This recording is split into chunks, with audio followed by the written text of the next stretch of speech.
Hey, it's Thomas Mulready from CoolCleveland.com, and we are here tonight at the Tri-C JazzFest, and we're here with Antwain Thomas, scholar, student.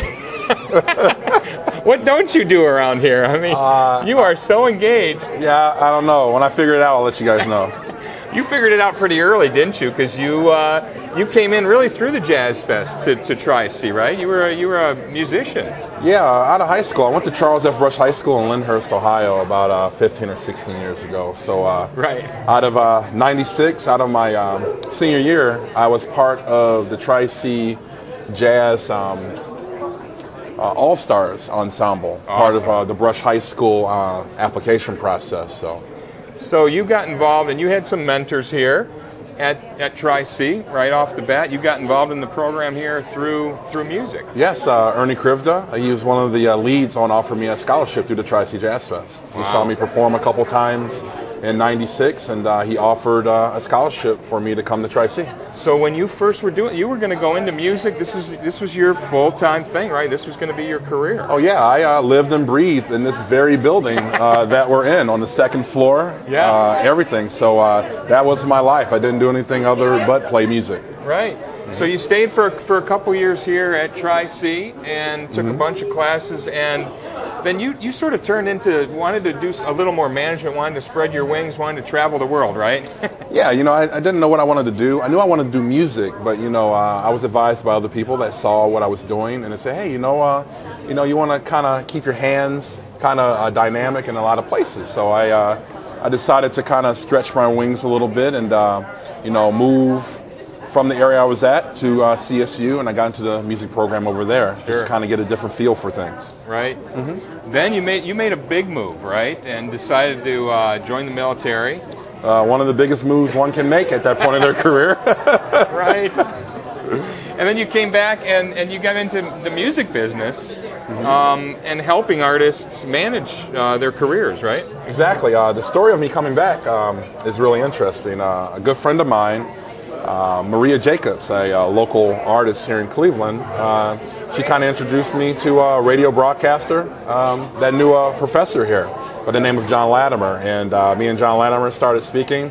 I had my own music forum that I did out in the community on how to educate artists on how to get signed, the proper way of evaluating where they are in their career. And from there, me and John started talking. He said, hey, take a few of my classes. So I took a few electives here and there, and then got back into the swing of things, but on the business end of things rather than the performing arts side. Right, so you got a little bit of each side. So Tri-C has meant a lot to you. You're in the program now. Yes, I'm currently on going to my second year in the Recording Arts and Technology program. Yeah, which is a great way to learn the business side of it, the recording side of it, the technical side of it as well. Exactly, and now we're getting into the radio side, so we'll have a radio station up and running here very shortly. Right. And here we are at the Jazz Fest. Yes. And we're at an alumni sort of reception before the Down Beat Invitational All-Stars are performing here tonight. Sure. Right? What does being an alum of Tri-C mean to you? What kind of connections has it offered you? Well, Tri-C wasn't just to start through a music career. When I came back 15 years, 2 years ago in the fall, it really kind of reconnected me to the community here. Because when I was here originally, I was out of high school. All I knew was music, but I didn't know anything else. I didn't know any of these other buildings existed except for the music building over here. So this allowed me to get more engaged, more in the community, by being pulled into student government, getting on the political side of things. I'm kind of getting well-rounded in a lot of areas, civic engagement, in addition to what I was used to, but now I'm a little bit more engaged. And being on the board of trustees, the highest position that a student is offered here at Tri-C, it kind of gives me that anchor to kind of, go in a direction that I think I can best serve the community. Talk about this, because it's only, a 7-member board or so, and one of these positions is a student representative. What does that mean to you, and what can you offer through that? Well, it's a very privileged opportunity, and not every student gets to serve. The peers of the students actually appoint a student to represent the college on behalf of the administration, on behalf of the students. So you're actually holding quite a bit on your shoulders. You're representing the entire student body, as well as the administration and the board. Talk about the student body. It's very diverse. It has a wide age range, a wide sort of interests.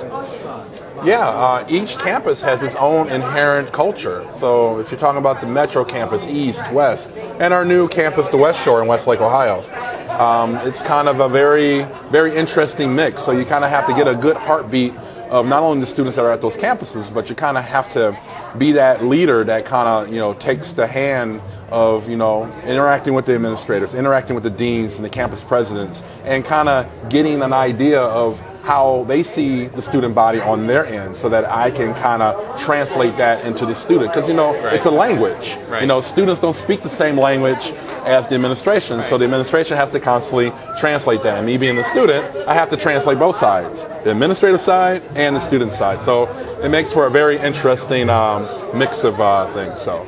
You sort of represent, I think, a percentage of the students that are here that are a little older, that may have had some experience in the business world and then decide to come back for a certificate or a degree. How have things changed here at Tri-C from the first time you were around to now? It must be almost a totally different experience. Oh man, that's a change and a half. A lot of things have changed here.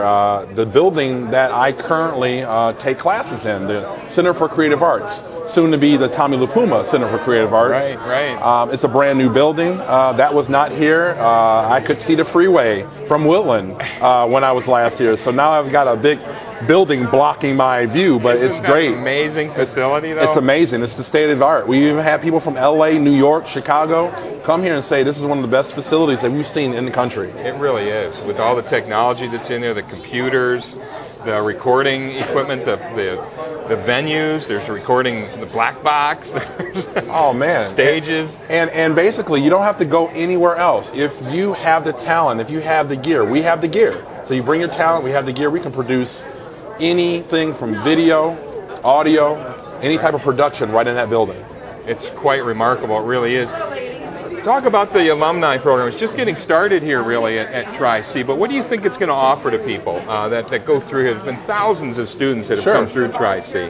Well, I think it's not only going to offer students that are present-day students, but those students who were at Tri-C from the very beginning, from the 60s, from the 70s on up. They've always have been trying to find a way to reach back to Tri-C. And I've actually kind of mentioned, the getting the alumni up and running, like, oh, well, we definitely, is Jerry Sue Thornton there? Are these different people still there? I'm like, oh, yeah, we're still here. And it's a way for them to connect back to the institution that helped get them their start. Right. So I hear a lot of that in the community of like, it'd be nice to kind of connect back to Tri-C. And Tri-C has that 50th anniversary coming up. So that'll be an excellent opportunity for the Alumni Association, the community, and ex and current students to participate. That's a good point. And you have been such an exemplary student and an example of how people can really be engaged from the students all the way up to leadership. Thanks, Antwain, for taking a few moments to talk with us. Thank you. Thank you. Hey, it's Thomas Mulready from CoolCleveland.com. Have a great week in Cool Cleveland.